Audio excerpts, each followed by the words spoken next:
Megastar Chiranjeevi సేవ దృక్పథం గురించి కొత్తగా చెప్పాల్సిన అవసరం లేదు. తన అభిమాని కష్టాల్లో ఉన్నాడని తెలిస్తే చాలు చిరంజీవి అండగా నిలబడతారు. తనకు చేతనైనంత సాయం చేస్తారు. ఆ మధ్య గుంటూరుకు చెందిన రాజనాల వెంకట నాగలక్ష్మికి గుండె శస్త్రచికిత్స చేయించారు. చిరంజీవి అంజనా మహిళా సేవా సంస్థకు అధ్యక్షురాలిగా ఉన్న నాగలక్ష్మి గుండె జబ్బుతో బాధపడుతున్నారని తెలుసుకొని లాక్డౌన్ సమయంలో ప్రత్యేక అనుమతులు తీసుకొని గుంటూరు నుంచి హైదరాబాద్ కు తీసుకొచ్చి ఆపరేషన్ చేయించారు. ఇప్పుడు మరో అభిమానికి చిరంజీవి అండగా నిలిచారు. అనారోగ్యంతో బాధపడుతున్న మెగా అభిమాని వెంటనే కోలుకోవాలని ఆకాంక్షిస్తూ ఆయనకు ₹1,00,000 సాయం అందించారు. కడప జిల్లాకు చెందిన సీనియర్ మెగా అభిమాని పి సురేష్ అఖిల భారత చిరంజీవి యువతకు ఉపాధ్యక్షుడిగా పనిచేస్తున్నారు. ఆయన కడప జిల్లా చిరంజీవి ఫ్యాన్స్ అసోసియేషన్ అధ్యక్షుడిగా ఎనలేని సేవ చేశారు.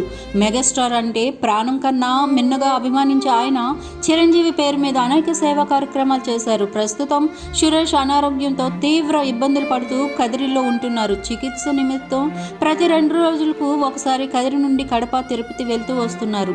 ఆయన తీవ్ర అనారోగ్యంతో బాధపడుతున్నారని, ఆర్థికంగా సతమతమవుతున్నారని తెలుసుకున్న చిరంజీవి సురేష్కి సాయం అందించారు. చిరంజీవి చారిటబుల్ ట్రస్ట్ తరపున పి సురేష్కి వైద్య ఖర్చుల నిమిత్తం ₹1,00,000 ఆర్థిక సాయం చేశారు. గురువారం మధ్యాహ్నం పి సురేష్ అకౌంట్కు ₹1,00,000 బదిలీ చేశారు.